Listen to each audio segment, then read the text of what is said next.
አርዕስተ ዜና የተጠቃለለ የአካል ጉዳተኞች ሕግ ተግባራዊ እንዲሆን ተጠየቀ። የምስራቃዊ ሲዳማ ዞን አስተዳደር የጤና መድን አገልግሎት ተጠቃሚዎችን ፍላጎት ለማሟላት እየሰራ መሆኑን ገለጸ። ከውጭ የሴኔጋል መንግስት የቀድሞውን አስተዳደር በብድር ገንዘብ ምዝበራ ወነጀለ።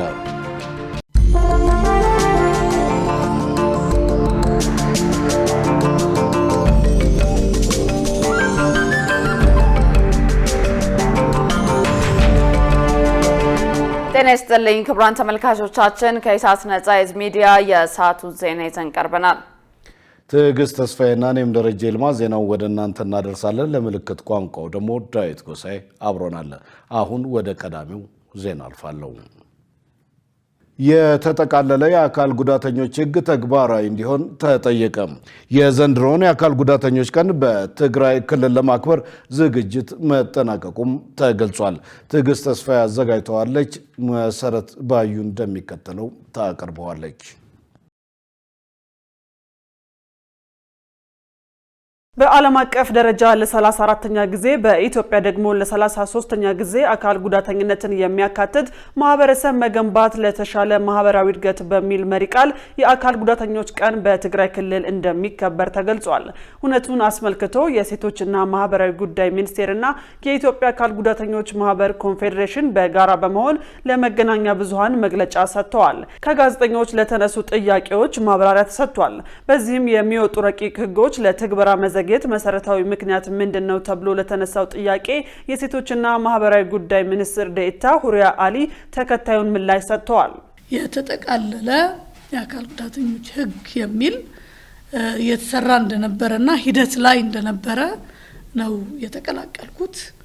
እሱን እንዲጸድቅ ብዙ ሂደቶችን ሂደናል። እንግዲህ በጣም ከፍተኛ የባለድርሻ አካላት የተሳተፈበት ፖሊሲ ቢኖር ይሄ ረጅም ውይይት የተደረገበት ነው። ነገር ግን ህጉ እንዲጸድቅ እንደ ፍትህ ሚኒስትር ይሄንን የህግ ሲወጣ የሚከታተል የሚያስተባብር ፍትህ ሚኒስትር ነው። እንደ ሀገር ፖሊሲ መጀመሪያ ሊኖረን ይገባል። ለምሳሌ የህፃናት ፖሊሲ አለ፣ የወጣቶች አለ፣ የሴቶች አለ። ኢትዮጵያ ግን ፖሊሲ አልነበራትም የአካል ጉዳተኞች።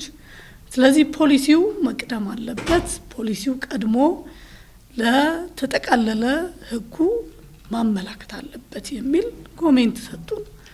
ስለዚህ በዛ አስተያየት መሰረት በተቻለ መጠን በፍጥነት ለመስራት ነው የቻልነው። በዓሉን በትግራይ ክልል ለማክበር ምቹ ሁኔታ አለ ወይ በሚል ለቀረበው ጥያቄ ሚኒስትር ዴኤታዋ ከትግራይ ክልል ጊዜያዊ አስተዳደር ጋር በመነጋገር ሁነቱን ለማከናወን የዝግጅት ስራ ተጠናቋል ብለዋል። እንግዲህ የኢትዮጵያ መንግስት እንደምታውቁት የሁል ጊዜም የመጀመሪያ ምርጫው ሰላም ነው። በሰላም የመኖር ምርጫ ነው። ስለዚህ ኢትዮጵያ እስካሁን ድረስ ያላት አቋም ከትግራይ ጋር ያለን ጉዳይ በሰላም መቋጨት፣ መፍታት፣ በሰላም መጨረስ ነው። ስለዚህ እንደ መንግስት እኛ ሰላማዊ ነው ብለን ነው የምንወስደው። በሰላም ሄደን ይሄ ጉዳይም አካል ጉዳተኞችን በተመለከተ ከፖለቲካም የሚገናኝ አይደለም። ስለ አካል ጉዳተኝነት ግንዛቤ መፍጠር፣ እዛ ላሉት አካል ጉዳተኞችን ተስፋ መስጠት ነው። የኢትዮጵያ አካል ጉዳተኞች ማህበር ኮንፌዴሬሽን ዳይሬክተር አባይነህ ጉጆ በበኩላቸው ሁነቱን አስመልክቶ ተከታዩን አክለዋል።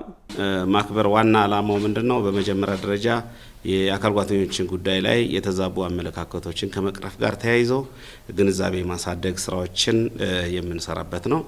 በሌላ በኩል ደግሞ ለአካል ጉዳተኞች የሚጠቅሙ ከፖሊሲ ማዕቀፍ ጀምሮ ያሉ ጉዳዮች የት ነው ያሉት ብለን ለአካል ጉዳተኞችም እድል ፈጥረን መንግስትን የሚጠይቁበት መንግስት ምላሽ የሚሰጥበትና ከዚህ ጋር ተያይዞ የጋራ መግባባት ፈጥሮ ሲቪል ሶሳይቲውና መንግስት እንደዚሁም ፖለቲካ ፓርቲዎችም ጭምር በአጠቃላይ የአካል ጉዳተኞቹ ለንተናዊ ተደራሽነት ላይ የሚሰሩበት ጥሪ የሚቀርብበት መድረክ ነው ማለት ነው። እንዳጠቃላይ ዓለም አቀፉ የአካል ጉዳተኞች ቀን ህዳር 24 ቀን 2018 ዓ.ም በትግራይ ክልል በተለያዩ ሁነቶች እንደሚከበር ተመልክቷል።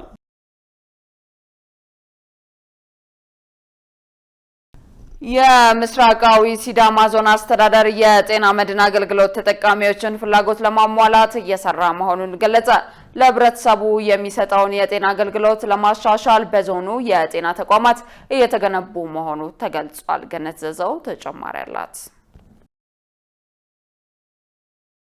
ኢሳት በሲዳማ ክልል ምስራቃዊ ሲዳማ ዞን ተገኝቶ በጤና ተቋማት የሚሰሩትን ስራዎችና የአገልግሎት አሰጣጡን ተመልክቷል። ተጠቃሚዎችንም አነጋግረዋል። የዞኑ ዋና አስተዳዳሪ ግዛቸው ኖኦራ ጤናማ ማህበረሰብ ለመፍጠር ለላቀ ውጤትና ጥራት እንስራ በሚል ተነሳሽነት እየሰራ ነው ብለዋል። ዋና አስተዳዳሪው በዞኑ 2 የመጀመሪያ ደረጃ ሆስፒታሎች መኖራቸውን ጠቅሰው የህብረተሰቡን የጤና አገልግሎት ተደራሽነት ለማሻሻል የጤና ተቋማት እየተገነቡ መሆኑን ተናግረዋል። ሆስፒታሎች ውስጥ 2 መድኃኒት ቤቶች እንዲኖሩ ነው ያደረግነው። አንደኛው ዋናው መደበኛ የሚታከሙ ሰዎችና ሁለተኛው ደግሞ በጤና መድህን ኢንሹራንስ ያሉ ሰዎች የሚታከሙበት መድኃኒት ቤት ተፈጠረ። ጤና መድህን ላይ አባል ሆኖ በመታወቂያ ካርዳቸው የሚታከሙ ሰዎች መድኃኒት አጥተው ወደ ውጪ ሲሄዱ አንደኛውም ገንዘብ አይኖራቸውም፣ ሁለተኛ ታክሞ መድኃኒት ሳይዙ የመሄድ እድሉን በጥናት ተለየ። ያምን እናድግ ተባለ።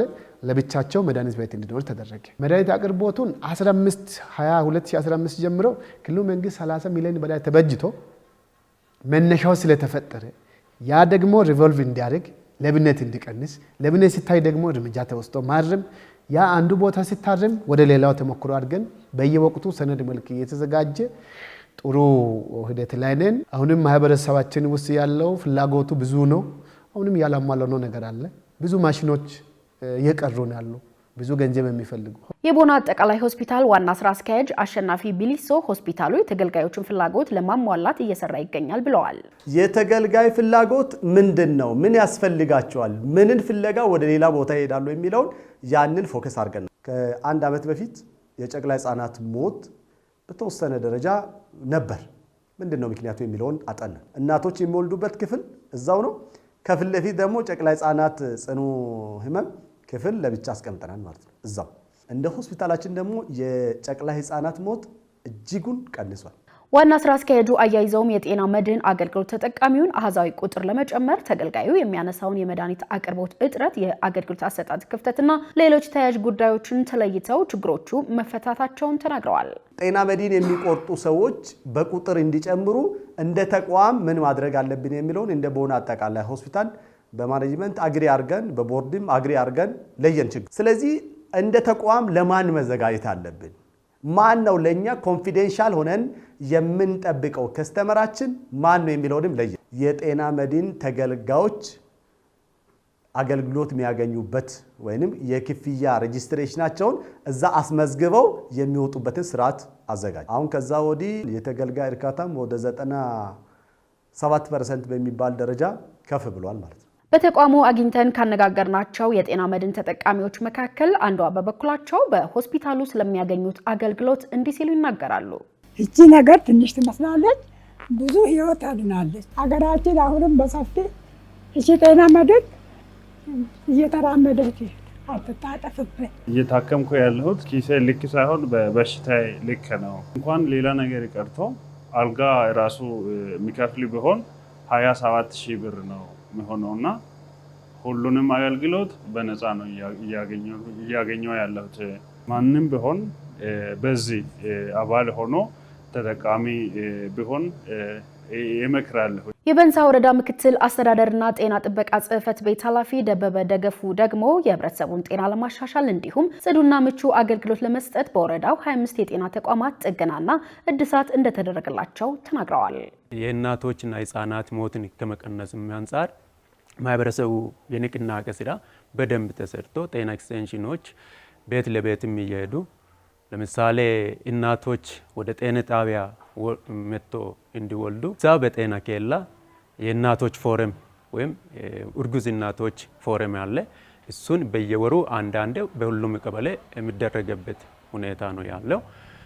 ጤና ኤክስቴንሽን ብቻ ትምህርት አትሰጥም። ከጤና ጣቢያ ሚድቫይፈር በሌለበት ኤችኦ ሄዶ አስፈላጊ የሆነውን ትምህርት እያስተማረ ከዛ የተማሩ እናቶች መወለጃ ጊዜያቸው ሲቀርብ ወደ ጤና ጣቢያ መጥቶ እንዲወልዱና ለሁሉም ጤና ጣቢያዎች ማቆያ እናቶች ከመወለድ በፊት ማቆያ ሰርተናል። እናት ፓርቲ በምዕራብ ሐረርጌ የታገቱ ዜጎች ያለምንም ቅድመ ሁኔታ እንዲፈቱ ጠየቀም። ፓርቲው በምዕራብ ሐረርጌ የታፈነው ጩኸትና በአርሲ የቀጠለው የዘር ፍጅት በሚል ርዕስ በዛሬው ዕለት መግለጫ አውጥቷል። በዚህም በምዕራብ ሐረርጌ ዞን ጭሮ ወረዳ ላሎ ጉዶ ቀበሌዎች በርካታ ሃይማኖትንና ማንነትን ማዕከል ያደረጉ ጥቃቶች የሚካሄዱባቸው መሆናቸውን አስታውቋል። በተመሳሳይ በአርሲ ዞን በሆንቆሎ ዋቤ ወረዳ በቀቅሳ ቀበሌ በአጨዳ ላይ የነበሩ ከ19 በላይ ገበሬዎች ህዳር 18 ቀን 2018 ዓ.ም ታፍነው መወሰዳቸውን ከቦታው ለማረጋገጥ መቻሉን ገልጿል። በእነዚህ ቦታዎችም ላይ ዜጎች መገደላቸውን የገለጸው ፓርቲው ግድያውን የሚፈጽሙ በአካባቢው ሰዎች አጠራር ኦነግ ሸኔ ራሱን የኦሮሞ ነጻነት ሰራዊት ብሎ የሚጠራው ኃይል ነው ብሏል። እናት ፓርቲ በመግለጫው በምዕራብ ሐረርጌ ባሉ በርካታ ቀበሌዎች የሚካሄደው ጭፍጨፋና እገታ እንዲሁም በአርሲ እየተካሄደ ያለውን ጥቃት በማውገዝ የታገቱት ዜጎች ያለምንም ቅድመ ሁኔታ እንዲፈቱ ጠይቋል።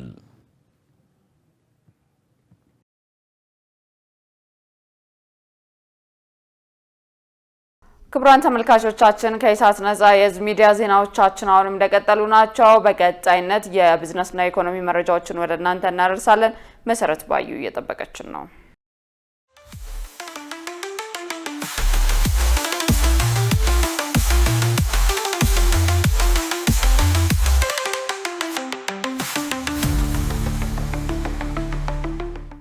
ሰላም ጤና ይስጥልን ውድ ተመልካቾቻችን ከኢሳት ነጻ የህዝብ ሚዲያ የዕለቱን የቢዝነስና የኢኮኖሚ ዜናዎች ይዤላችሁ ቀርብ ያለው ከዜናዎቹ ጋር መሰረት ባዩ ነኝ። አብራችሁን ቆዩ።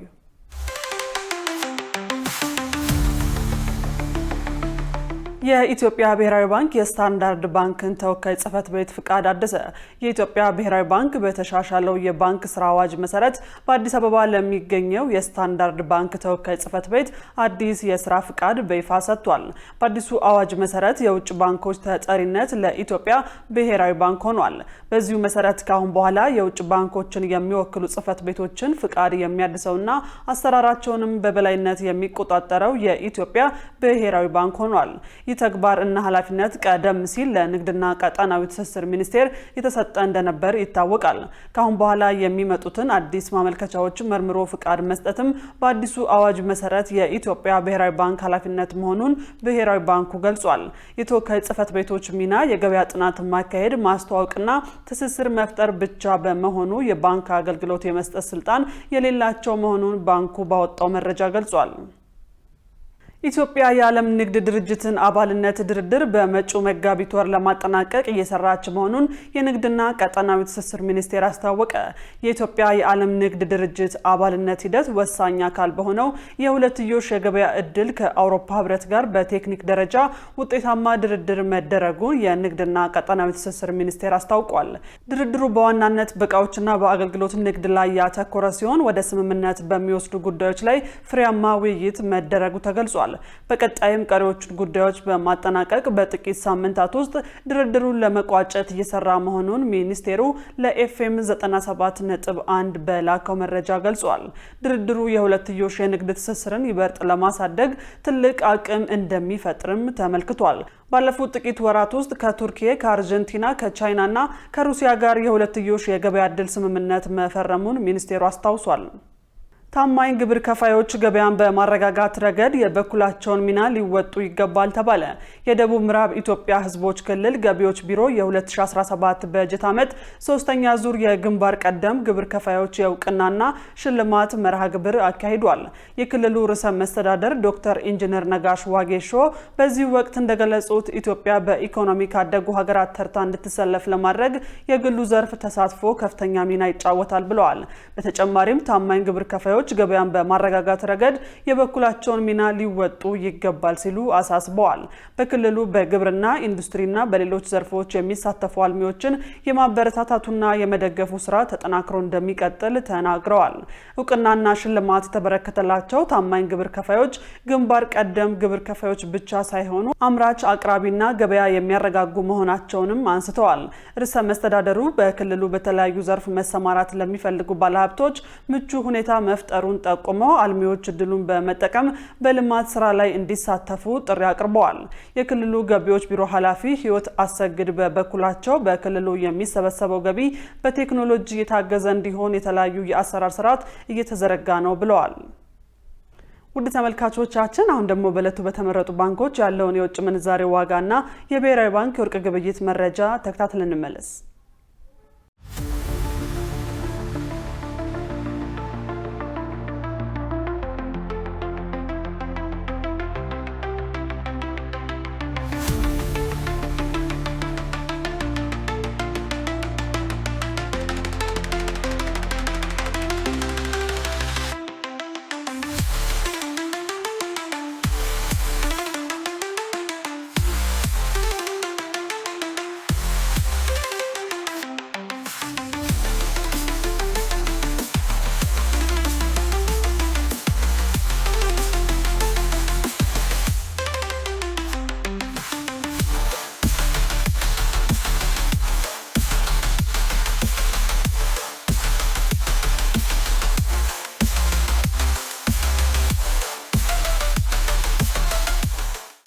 ውድ ተመልካቾቻችን ለዕለቱ ያዝናቸው የቢዝነስና የኢኮኖሚ ዜናዎች በዚሁ ተጠናቀዋል። ወደ ቀሪዎቹ ዜናዎች እንመለስ።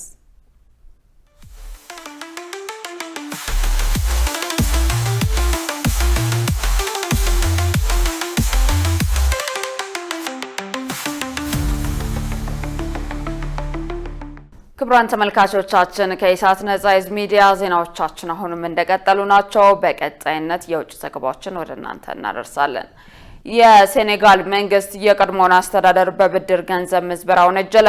የኢኮኖሚ ባለሙያዎች ጉዳዩ ፖለቲካዊ መሆኑንና የበጀት መጠኑ የምዕራብ አፍሪካ የኢኮኖሚ ገንዘብ ህብረት ገደብን ማለፉን በመናገር ግልጽ ያልሆነ የፋይናንስ አሰራር ዓለም አቀፍ ተአማኒነትን ይጎዳል ሲሉ አስጠንቅቀዋል። ዮሐንስ ተስፋ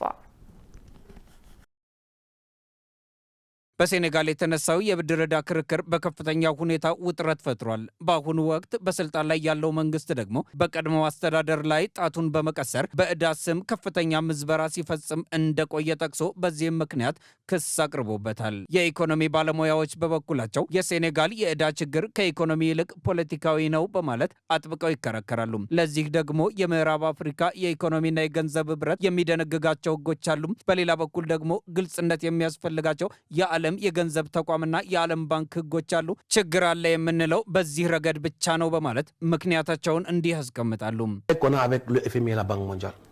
በበለጸጉ ሀገሮች ውስጥ ይህ ዕዳ በጀታቸው ውስጥ አይካተትም። እኛ ግን ይህንን ዕዳ በጀታችን ውስጥ ለማካተት መርጠናል። ይህም ማለት የእኛ በጀት መስፈርቶችን አልፏል ማለት ነው። ከጠቅላላ የሀገር ውስጥ ምርት 70 በመቶ መሆን ሲገባው እስከ 132 በመቶ ደርሷል። ነገር ግን ዕዳ ማክሮ ኢኮኖሚያዊ ድምር አይደለም። የምዕራብ አፍሪካ የኢኮኖሚና ገንዘብ ህብረት መስፈርቶች ደግሞ ከኢኮኖሚ ይልቅ ፖለቲካዊ ናቸው።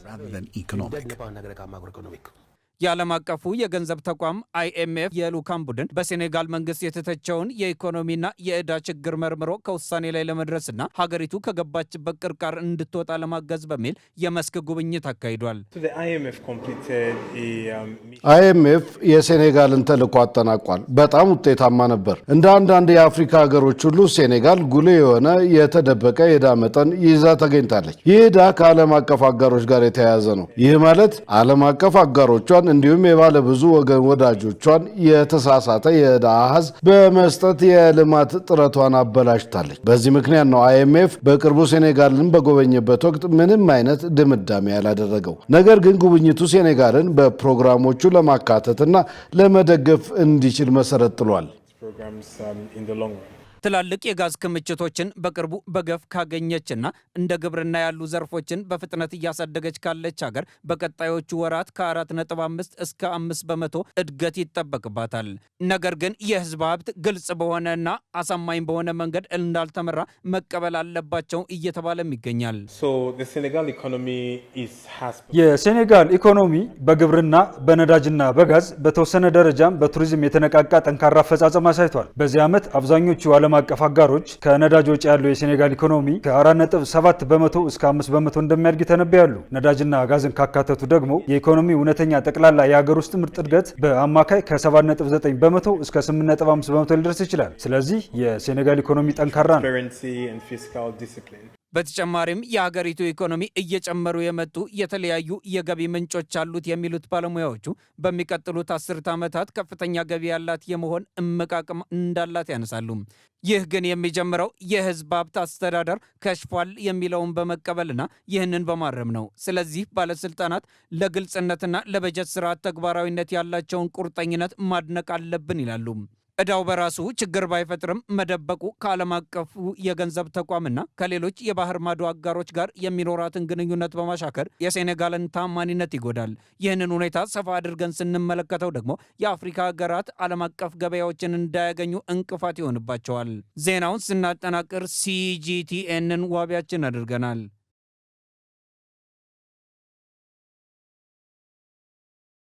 ፈረንሳይ ከሩሲያ ጋር ጦርነት ሊጀመር ይችላል በሚል ፍራቻ ብሔራዊ አገልግሎት በድጋሚ ልትጀምር መሆኑ ተገለጸ። የወታደራዊ አገልግሎት ምልመላ ከተቋረጠ ከ25 ዓመታት በኋላ በሚጀመረው አገልግሎት የሚሳተፉ ወጣት ወንዶችና ሴቶች ለ10 ወራት እየተከፈላቸው በፈቃደኝነት ወታደራዊ ስልጠና ይወስዳሉ ተብሏል። አደጋን ለማስወገድ ብቸኛው መንገድ መዘጋጀት ነው ሲሉ ፕሬዚዳንት ኢማኑኤል ማክሮን በደቡብ ምስራቅ ፈረንሳይ ግሬኖብል አቅራቢያ በሚገኝ ጦር ሰፈር እቅዱን ሲያስታውቁ ተናግረዋል። አዲሱ ብሔራዊ አገልግሎት ከወራት በኋላ መተግበር የሚጀምር ሲሆን ተሳታፊዎች በወር ቢያንስ 800 ዩሮ ይከፈላቸዋል ብለዋል። ፈረንሳይ በአሁኑ ጊዜ ወደ 200,000 ጦርና ተጨማሪ 47,000 የተጠባባቂ ወታደሮች እንዳሏት ተገልጿል። አዲሱ እቅድ ባለሙያዎችን፣ ተጠባባቂ ወታደሮችንና በጎ ፈቃደኞችን ያቀፈ ይሆናልም ተብሏል። ዘገባው የቢቢሲ ነው።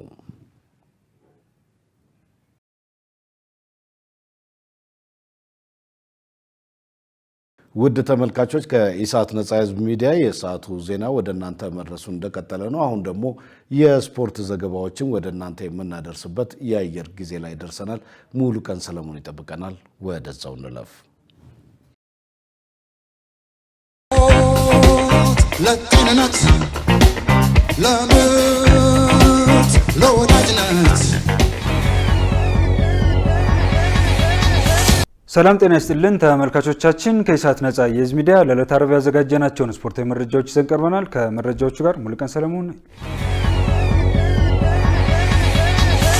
የኢትዮጵያ ከ17 ዓመት በታች ብሔራዊ ቡድን በመጪው የግማሽ ፍጻሜ ጨዋታ ያደርጋል። በኢትዮጵያ አስተናጋጅነት እየተካሄደ የሚገኘው ከ17 ዓመት በታች አፍሪካ ዋንጫ የሴካፋ ማጣሪያ ውድድር ግማሽ ፍጻሜ ላይ ደርሷል። ከአራት ጨዋታዎች 10 ነጥብ በማግኘትና ምድቡን በበላይነት በመምራት ግማሽ ፍጻሜውን የተቀላቀለው የኢትዮጵያ ከ17 ዓመት በታች ብሔራዊ ቡድን በፊታችን እሁድ በግማሽ ፍጻሜ ከዩጋንዳቸው ጋር ይጫወታል። ብሔራዊ ቡድኑ የእሁዱን ጨዋታ የሚያሸንፍ ከሆነ ለአፍሪካ ዋንጫ ማለፉን ያረጋግጣል። ከምድብ 1 ኢትዮጵያና ኬንያ፣ ከምድብ 2 ታንዛኒያና ዩጋንዳ ግማሽ ፍጻሜውን መቀላቀላቸው ይታወቃል። በሌላ ዜና የቢሾፍቱ ዓለም አቀፍ የ10 ኪሎ ሜትር የጎዳና ላይ ሩጫ የፊታችን እሁድ ይካሄዳል። የኢትዮጵያ አየር ኃይል የተመሰረተበትን 90ኛ ዓመት ምክንያት በማድረግ ከኢትዮጵያ አትሌቲክስ ፌዴሬሽን ጋር በመተባበር ያዘጋጀው የ10 ኪሎ ሜትር የጎዳና ላይ ሩጫ ውድድር በሁለቱም ጾታ የፊታችን እሁድ ህዳር 21 ቀን 2018 ዓ.ም በቢሾፍቱ ከተማ ይካሄዳል። በውድድሩ ላይ ከ25000 በላይ ተሳታፊዎች እንደሚገኙ የሚጠበቅ ሲሆን ለአሸናፊዎችም በኢትዮጵያ የሀገር ውስጥ ሩጫ ውድድር ታሪክ ከፍተኛ የገንዘብ ሽልማት እንደሚበረከትላቸው ተገልጿል። በዚህም መሰረት በሁለቱም ጾታዎች አንደኛ ለሚወጡ ግማሽ ሚሊዮን ብር፣ ሁለተኛ ለሚወጡ 250 ሺህ ብር፣ ሶስተኛ ለሚወጡ 100 ሺህ ብር፣ አራተኛ ደረጃ 50 ሺህ ብር፣ አምስተኛ ደረጃ ይዘው የሚያጠናቅቁ አትሌቶች ደግሞ 25 ሺህ ብር ይሸለማሉ ተብሏል። ከአትሌቶች በተጨማሪ በድምር ውጤት አንደኛ ለሚወጣ ቡድንም በሁለቱም ጾታዎች ለእያንዳንዱ 100 ሺህ ብር እንደሚሸለም አወዳዳሪው አካል አስታውቋል። ፖርቹጋል ከ17 ዓመት በታች የዓለም ዋንጫን አሸነፈች። ከኖቬምበር 3 ጀምሮ በኳታር አስተናጋጅነት ሲካሄድ የቆየው ከ17 ዓመት በታች የዓለም ዋንጫ እግር ኳስ ውድድር በፖርቹጋል አሸናፊነት ተጠናቋል። በፍጻሜው ጨዋታ ከኦስትሪያቸው ጋር የተገናኘው የፖርቹጋል ብሔራዊ ቡድን 1-0 በሆነ ውጤት በማሸነፍ ሻምፒዮን ሆኗል። 48 ሀገራት በተሳተፉበትና ለ20ኛ ጊዜ በተደረገው ከ17 ዓመት በታች የዓለም ዋንጫ እግር ኳስ ውድድር ፖርቹጋል ስታሸንፍ የመጀመሪያዋ ነው። የፖርቹጋል ከ17 ዓመት በታች ብሔራዊ ቡድን የ2025ቱን የአውሮፓ እግር ኳስ ዋንጫ ማሸነፉ ይታወሳል። ለደረጃ በተደረገ ጨዋታ ደግሞ ጣሊያን ብራዚልን በመለያ ምት 4-2 በማሸነፍ ሶስተኛ ደረጃን ይዛ አጠናቃለች። በመጨረሻም በሳምንቱ መጨረሻ ቀናት በተለያዩ ሊጎች ጨዋታዎች ይደረጋሉ። ከነዚህ መካከል የኢትዮጵያ ፕሪሚየር ሊግ 8ኛ ሳምንት ጨዋታዎች ከእሁድ እስከ ማክሰኞ ይካሄዳሉ። በመርሃ ግብሩ መሰረት እሁድ በአዲስ አበባ ስቴዲየም ፋሲል ከነማ ከወላይታ ድቻ ቀን 7 ሰዓት፣ ወልዋሎ ከመቀለ ሰባ እንደርታ ከቀኑ 10 ሰዓት ጀምሮ ሲጫወቱ፣ በሐዋሳ ስቴዲየም ደግሞ ባህር ዳር ከተማ ከኢትዮጵያ መድን ቀን 9 ሰዓት፣ ኢትዮ ኤሌክትሪክ ከአዳማ ከተማ ከምሽቱ 12 ሰዓት ጀምሮ ይጫወታሉ። በ7 ሳምንታት የሊጉ ጉዞ ሲዳማ ቡና፣ ፋሲል ከነማና ኢትዮ ኤሌክትሪክ እንደየቅደም ተከተላቸው ከአንደኛ እስከ 3ኛ ሊጉን ሲመሩት፣ መቀለ ሰባ እንደርታ፣ አርባ ምንጭ ከተማና ወልዋሎ አዲግራት ዩኒቨርሲቲ በመጨረሻዎቹ 3 ደረጃዎች ላይ ተቀምጠዋል። በእንግሊዝ ፕሪሚየር ሊግ 13ኛ ሳምንት መርሃ ግብር ደግሞ ነገ ማንቸስተር ሲቲ ከሊድስ፣ ሰንደርላንድ ከበርንማውዝ እና ብሬንትፎርድ ከበርንሌይ በተመሳሳይ ሰዓት ከምሽቱ 12 ሰዓት ላይ ሲጫወቱ፣ ኤቨርተን ከኒውካስል ምሽቱ 2 ሰዓት ከ30፣ ቶተናም ከፉላም ምሽት 5 ሰዓት ላይ ይጫወታሉ። የእሁድ መርሃ ግብር ክሪስታል ፓላስ ከማንቸስተር ዩናይትድ ጋር ከቀኑ 9 ሰዓት ላይ በሚያደርጉት የምሳ ሰዓት ጨዋታ ይጀምራል። ከዚያም ዌስትሃም ከሊቨርፑል፣ አስቶን ቪላ ከወልቭዝ፣ ኖቲንጋም ፎረስት ከብራይተን በተመሳሳይ ከቀኑ 11 ሰዓት ከ5 ይጫወታሉ። የሳምንቱ መርሃ ግብር በ6 ነጥብ ልዩነት አንደኛና ሁለተኛ ደረጃ ላይ የተቀመጡት ቸልሲና አርሰናል እሁድ ምሽት 1 ሰዓት ከ30 ላይ በስታንፎርድ ብሪጅ በሚያደርጉት የለንደን ደርቢ ጨዋታ ይጠናቀቃል። የስፔን ላሊጋ 14ኛ ሳምንት መርሃ ግብር ደግሞ ዛሬ ምሽት 5 ሰዓት ላይ ጌታፌ ከኤልቼ በሚያደርጉት ጨዋታ ይጀምራል። ባርሴሎና ከአላቬዝ፣ ሌቫንቴ ከአትሌቲክ ቢልባኦ፣ አትሌቲኮ ማድሪድ ከሪያል ኦቪዶ ደግሞ ነገ ከሚደረጉ ጨዋታዎች መካከል ናቸው። እሁድ ሴቪያ ከሪያል ቤትስ ከቀኑ 12 ሰዓት ከ45፣ ዢሮና ከሪያል ማድሪድ ምሽት 5 ሰዓት ጀምሮ ይጫወታሉ። ተመልካቾቻችን ከኢሳት ነጻ የህዝብ ሚዲያ ለህዳር 19 2018 ዓ.ም ያዘጋጀናቸው ስፖርታዊ መረጃዎቻችን የተከታተላችኋቸውን ይመስሉ ነበር። ከመረጃዎቹ ጋር ሙሉቀን ሰለሞን አብሬያችሁ ቆየሁ። መልካም ጊዜ ይሁንላችሁ። ለጤንነት፣ ለምርት፣ ለወዳጅነት ክቡራን ተመልካቾቻችን ከኢሳት ነጻ የህዝብ ሚዲያ ለሰዓቱ ያዝናቸው ዘገባዎች በዚህ ተጠናቀዋል። ትዕግስት ተስፋዬና እኔም ደረጀ ልማ ዜናውን ወደ እናንተ አድርሰናል። ለምልክት ቋንቋውም እንደዚሁ ዳዊት ጎሳዬ አብረውን ቆይቷል። ከቀሪ የኢሳት ዝግጅቶች ጋር ሰናይ ጊዜ